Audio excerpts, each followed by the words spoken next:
Okay, welcome in. So now I'm going to do a video for Sunday, March 23rd, the National Hockey League. We'll take a look and see how many games we had on tap. So we have 6 games to report from Sunday, and then once I'm caught up, I'll be able to take a look at the standings as well.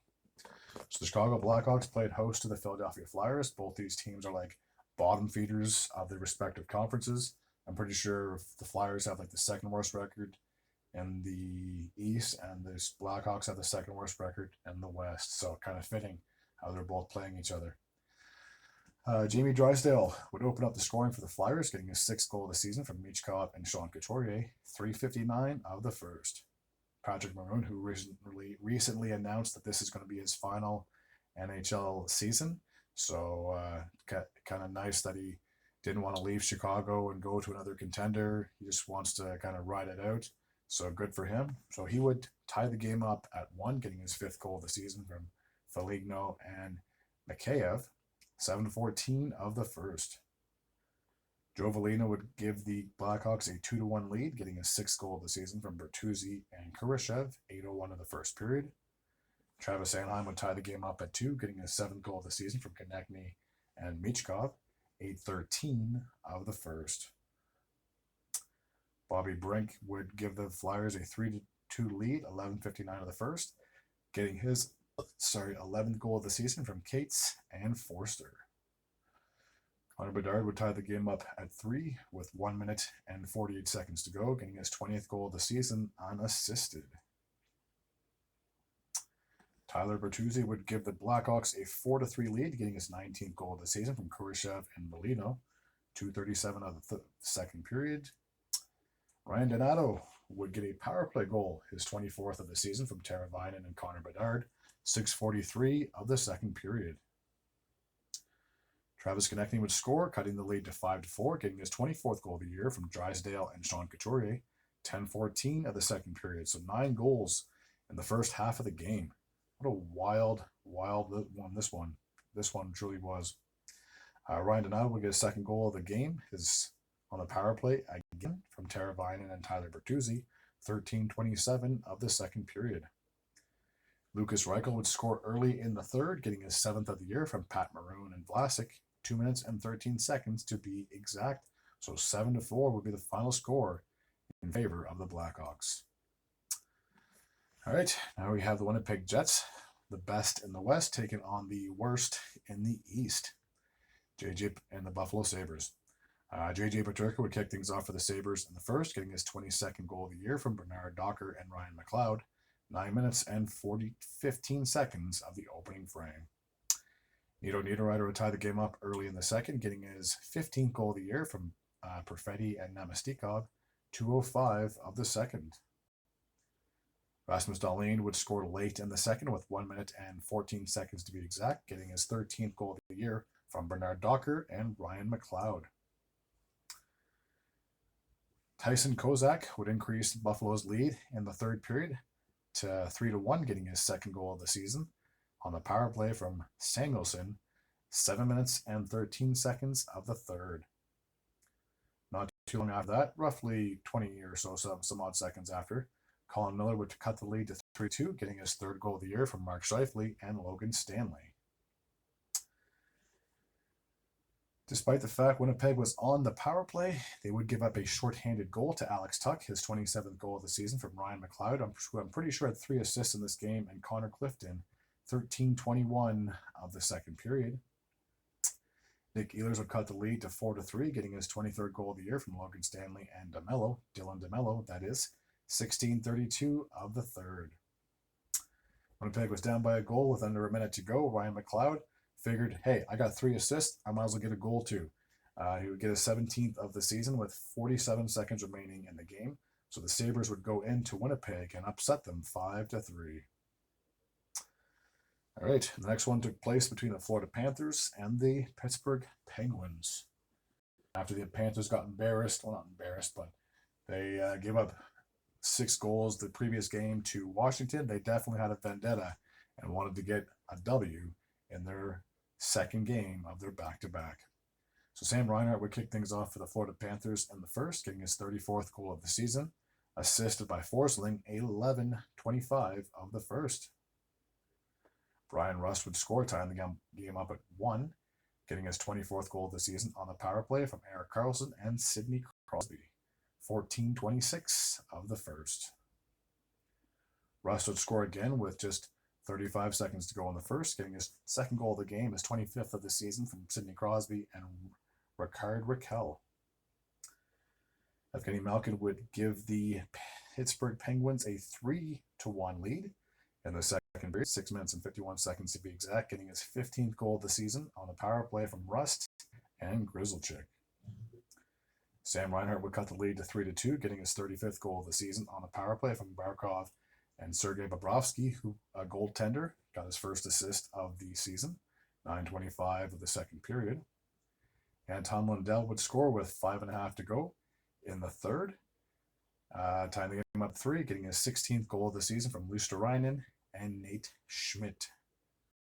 The game would not be settled in overtime. We'd have to go to a shootout where Alexander Barkov will get his 20th of the season, a shootout winner, so the Panthers would come back from being down 3-1 to win 4-3. All right, St. Louis Blues, who I said in my previous video, are getting hot at the right time. Pretty sure they are on a playoff spot, but I will check once I'm done doing this review. They played against the Nashville Predators.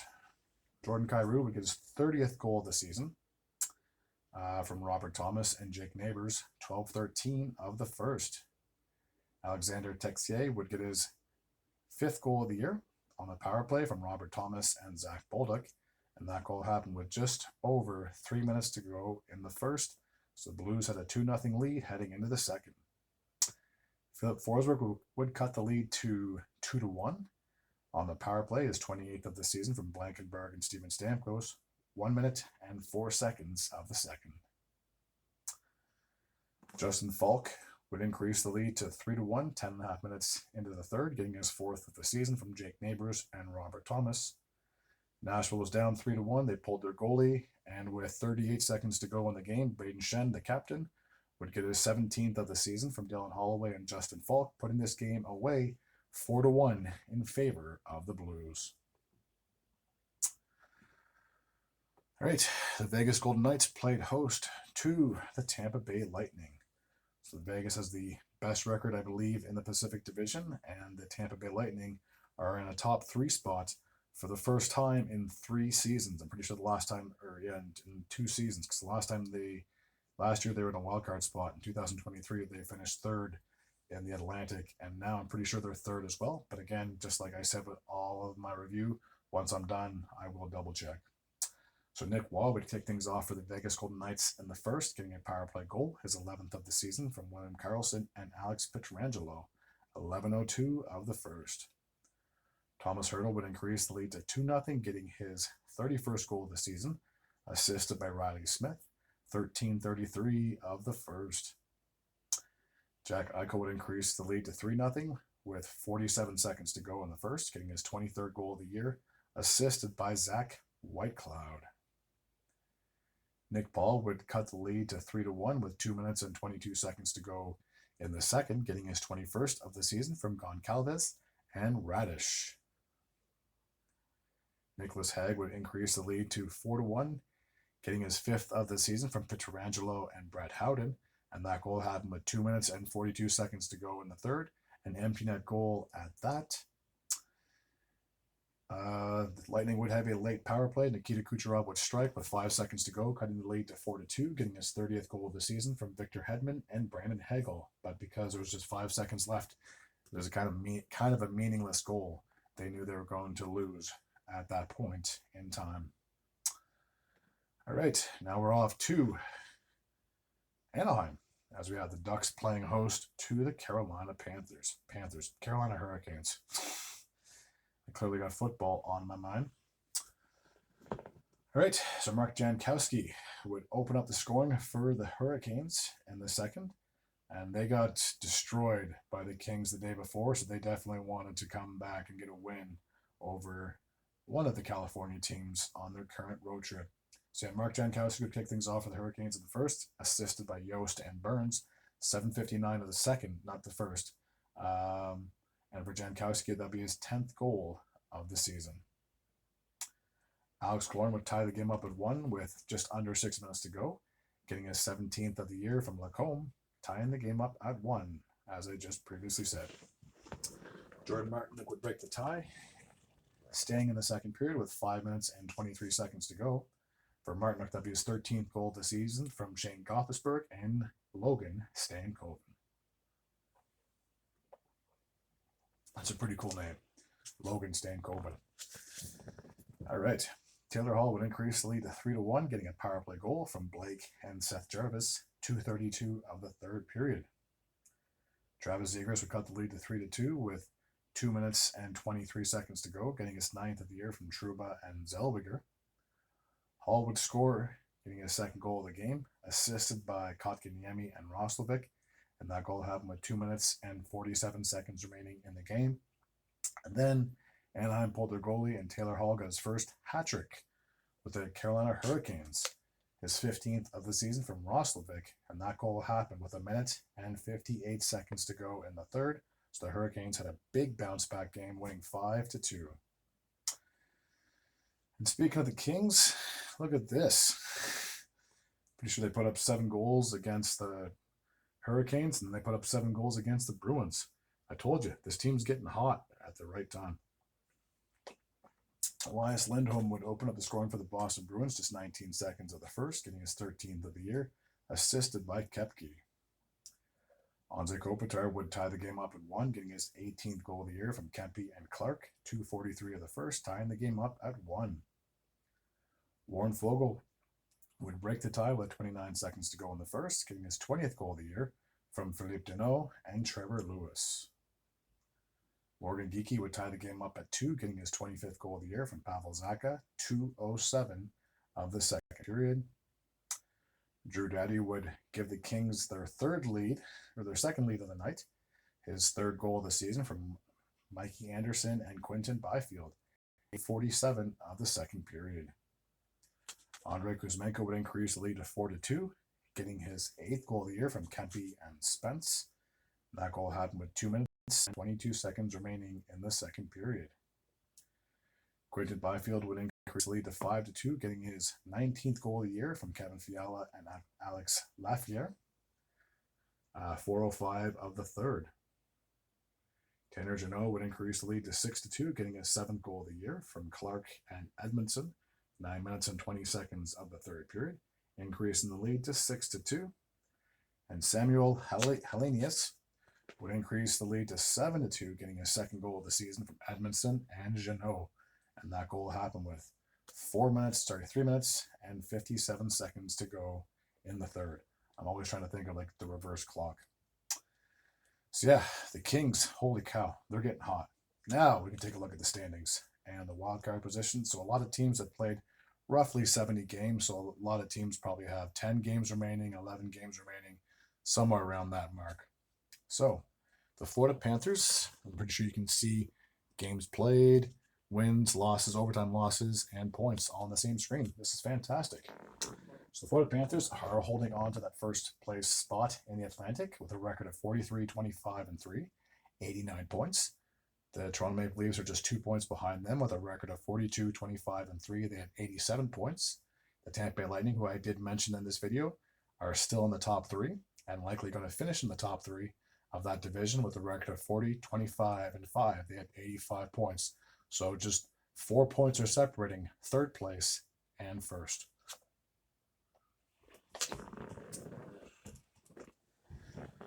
The Washington Capitals.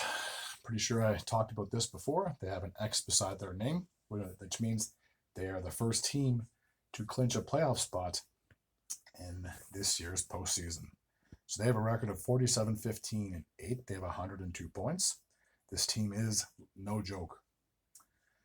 Carolina Panthers are in 2nd place with a record of 43-23-4. They have 90 points. And the New Jersey Devils have a record of 37-28-6. They have 80 points. It's possible that the Hurricanes and Devils could be a first-round matchup. The Devils are starting to reel, but I'm pretty sure they do have a decent lead in that division. I will check in just a second. So the 2 teams in the wild card look like this. We have the Ottawa Senators. They have the first wildcard spot with a record of 37, 27, and 5. They have 79 points. They have 13 games remaining on their schedule. Very likely going to make the playoffs. They're 6 points back of Tampa.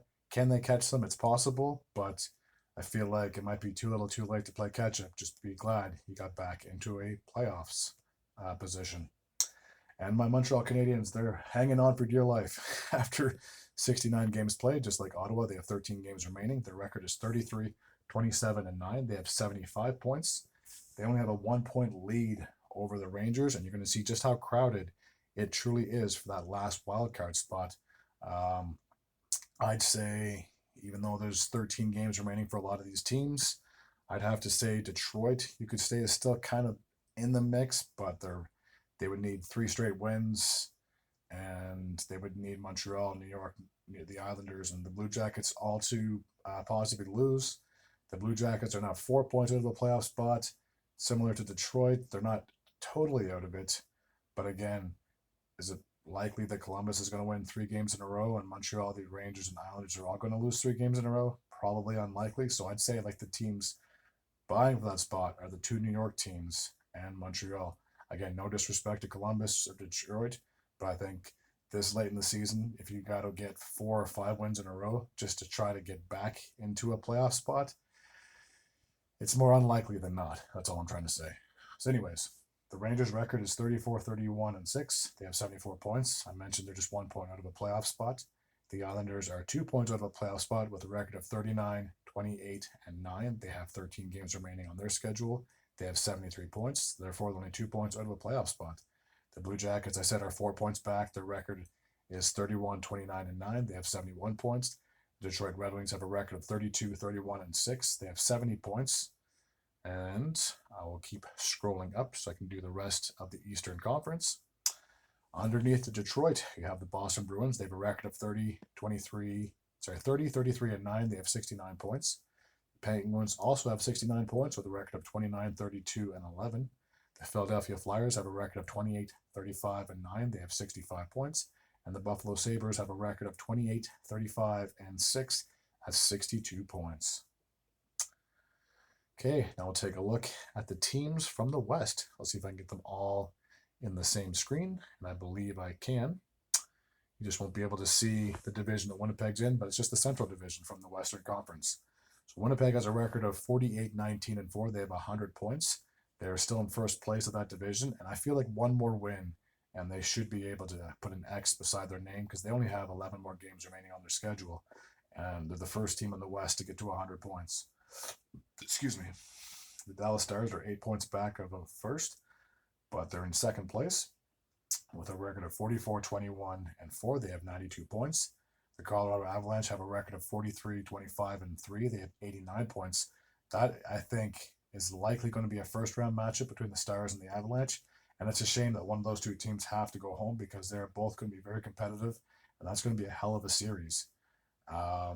And they met, obviously, last year in the second round of the postseason, so it'll be an intriguing matchup to see Mikko Rantanen going up against his former team, if that is how the postseason kicks off. All right, in the Pacific Division, the Vegas Golden Knights have a pretty comfortable lead, 5 points up on second place and third place, respectively, in that division. They have a record of 42, 20, and 8. They have 92 points. The Kings, who I mentioned in my previous 2 videos, they're getting red hot, and now they have jumped ahead of Edmonton. So right now, if the playoffs started, they would have home ice advantage, and I think that would be a huge win for the Kings, considering the past 3 seasons they've had to travel to Edmonton, and Edmonton had home ice advantage, and they clearly took advantage of it, winning in 22, 23, and 24. So for the Kings, this has to be like, okay, this is the last straw. There's no more just getting in the playoffs and getting bounced in the first round for the 4th straight year. They got to make some noise. They got to get to the second round at least. But yeah, they're good. They're cooking. They're doing really well. So they have a record of 39, 21, and 9, 87 points. The Oilers are right there with them points-wise, but the Kings do have a game in hand. The Oilers' record is 41, 24, and 5. So it's very likely this is going to be a first-round matchup for the 4th straight season. These teams are very familiar with each other, and like I said, the Kings are tired of just being one and done. They definitely want to make some noise, take out the defending Western Conference champions, and see how far they can go in the playoffs. As for the Oilers, they're reeling, but I mean, injuries definitely do play a toll on a team. And I mean, think about how much hockey they played last year. I think last year was the longest stretch of hockey. It was the longest NHL season in the history, just because, especially of the Stanley Cup final, when Edmonton had to travel to Florida, and there was basically a 2-day break instead of just a 1-day break. So that definitely did extend the season this past year. So I'm sure there's tired legs, so the guys are fatigued this late in the season. But if they want to be competitive, they got to win out the remaining of their schedule and try to regain that home ice advantage. Because if they have to travel to LA for 4 games, if it goes to 7 games, I don't see them getting out of that first round. And it would be a big blow to the team that is basically in a cup or bust mode right now, especially with Draisaitl and McDavid on the team. Yes, I know they didn't play the last game, but oh, I'm talking about them and I don't even have them loaded up on the screen. But man, this is not the same team from last year. Like, they lost a lot of key pieces, and like losing like Holloway and Broberg to that offer sheet from St. Louis, that definitely hurt them. But I didn't think they were going to be as bad or play as bad as they have, especially coming out of that Four Nations break. Pretty sure they've had a below 500 record since that tournament. So they got to get their ish together, and we'll see how they finish up the season. But again, the Kings, they're just very, very good, very talented, and I wouldn't be surprised if that was a first round matchup yet again, and I wouldn't be surprised if the Kings won, if I'm going to be completely honest with you. I'm not trying to be a hater. I'm just looking at the facts and looking at how both these teams. One team's hot, the other one's kind of getting hot, but they're also injury plagued too. So, anyways, the Minnesota Wild are holding on to the first wild card spot in the Western Conference. Might as well show both of you right now, both of them right now. They have a record of 40, 25, and 5. They have 85 points. They're only 4 points back at Colorado. So if they happen to win 2 games in a row and say Colorado drops 2 games, Minnesota could find themselves back in a top 3 position in that Central Division. But at best case scenario, they finish as a wild card team because they got a pretty decent lead on the team that's just below the Blues. So Minnesota should make the playoffs after missing it last year. Speaking of missing the playoffs last year, but possibly could get in, are the St. Louis Blues. I said they're getting hot too. If they're a wild card team, I'd hate to go up against them. So either the Vegas Golden Knights or the Winnipeg Jets. If they get St. Louis, this could be a dangerous matchup. And the Blues have had the Jets' numbers in the past. I don't remember if the Blues and Vegas Golden Knights have ever met in the playoffs. I don't think they have. But anyways, their record's 37, 28, and 7. And they have a 4-point lead over the team that's below them in the standings. So the Blues are getting hot. Jordan Binnington's looking like he can, possibly help this team get back into a postseason after missing it for 2 straight years. So we'll see how the end of the season goes. The only downfall is that even though the Blues have a 4-point lead over the Calgary Flames and a 5-point lead over the Vancouver Canucks, those teams also have games in hand because St. Louis is down to the last 10 games. So if it comes down to they win out the majority of their games, but say Calgary gets hot, then Calgary could easily take over their spot because Calgary's got 3 games in hand, and that's 6 points just right there. So, speaking of the Flames, their record is 33, 25, and 11. They have 77 points. As I mentioned, they are 4 points out of a playoff spot. But they do have 3 games on hand, like I said, over the Blues. So if they happen to go on a 3-game winning streak, and say they get closer and closer in the standings as the season comes to an end, I mean, Calgary could possibly take out the Blues, but again, they now need 3 wins in a row just to be able to catch up and possibly take over the Blues in the standings. But if St. Louis happens to win, say, 5 or 6 of their last remaining games, then they're probably going to be comfortably going. They're probably going to make the playoffs. Let's be honest with you. Because that's 10 more points, or that's 20 more points they could get in 10 games. And I think that to make the playoffs, if you get to 95-ish or so points, that's winning at least 7 of your last 10 games. Then I feel like they can possibly take that last spot. So for Calgary, it's a huge hill to climb. And you just got to hope for the best that the Blues lose at least 2 games and the Flames can possibly win 3. That's the only way that they're going to be able to catch up in the standings. Speaking of a team that is starting to reel at the worst possible time. Vancouver Canucks, they're 5 points out of a playoff spot. They got 12 games remaining. So even if they win 12, they'd have to win literally like every game the rest of the season just to make the playoffs. And again, this late in the year, if you're relying on other teams to lose and rather than you winning, then that just goes to show that, those mid-season distractions definitely really hurt this team. And even after the JT Miller trade, there were games where they looked like they were great, but now injuries are starting to play a factor. Elias Pettersson's out. It's definitely hurting this team. There's no question about it. And for a team that won the division last year, and they're struggling to get into the playoffs the following season, like there's definitely something going on there in Vancouver. So it's a shame because, being a Canadian, I'd love to see as many Canadian teams make it to the playoffs.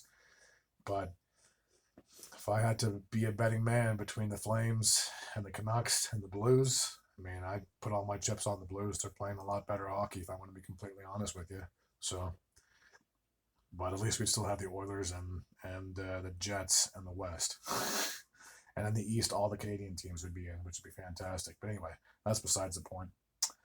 So the Utah Hockey Club have a record of 32, 27, and 11. They have 75. They're 6 points out of the playoff spot with 12 games remaining. I feel like it's a kind of little too late at this point, especially, like I said, if the Blues happen to win even 5 or 6 of their last games, they're probably going to be guaranteed a spot in the playoffs. And the fact that Utah is 6 points behind St. Louis, and they only have 2 games in hand, that's only 4 points. That could really hurt Utah's chance of making the postseason. So Utah could possibly pass Vancouver and Calgary in the standings, but I just don't see the Blues going on a 2 or 3 game losing streak especially when they're already on a winning streak as it is. So I think for Utah, and it was a successful first year. They actually had an arena. No, just not trying to disrespect or throw shade at Arizona, but for the past 2 seasons when they were the Coyotes, they were playing in like a university hockey arena. And if you're an NHL franchise playing in a university hockey arena, you're probably doing something not right. But yeah, I think either way, it's pretty successful first year for the Utah Hockey Club. The one thing I'm looking forward to next season is them actually having a name. That'll be fantastic. But I think this late in the season, like I said, only 12 games remaining, that is technically 24 points. And I did think the mark for making the playoffs in the West is probably going to be like between 95, maybe somewhere around there for points. I think they're just going to be on the outside looking in. So Utah could possibly go up to like 3rd place in the wild card spot if they really wanted to. But as for catching St. Louis this late in the season, even though they have 2 games in hand, I think St. Louis is probably going to make the playoffs out of all those wild card teams. All right. The next we have, I'll just do the rest of the Western Conference. So underneath Utah, we have the Anaheim Ducks. They have a record of 30, 32, and 8. They have 68 points. More than likely going to miss the playoffs for the 7th straight year, if I'm not mistaken. Underneath Anaheim, we have the Seattle Kraken with a record of 30, 36, and 5, 65 points.